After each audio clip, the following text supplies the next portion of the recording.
What's the difference between 30 seconds soft and 30 seconds full curing in the smart light?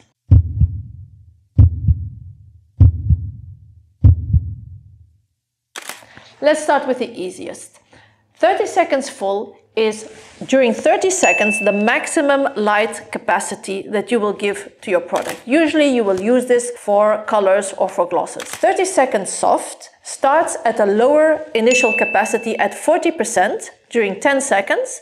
Then gradually during the next 10 seconds, the light intensity will increase to 100%, and only during the last 10 seconds will the lamp give you 100% capacity.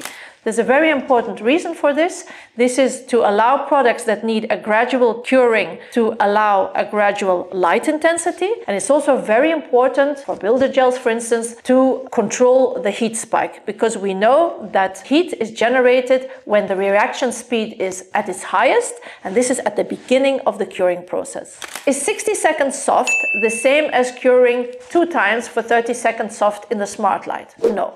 It actually gives the same result. So 60 seconds soft is used for super sensitive clients. Think of it as your super soft mode. It's for clients who have never had gel on their nails. So if you're working on natural nails for the first time, or nail biters, people who have damaged nails, or if it's extremely hot outside, you will choose for the 60 seconds soft curing mode.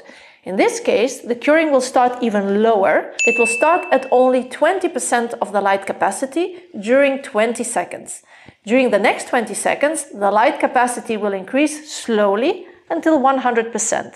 And only at the last 20 seconds, you will get 100% capacity. The result in 30 seconds soft or 60 seconds soft will be the same. However, the heat sensation will be different and will be much lower still in the 60 seconds soft.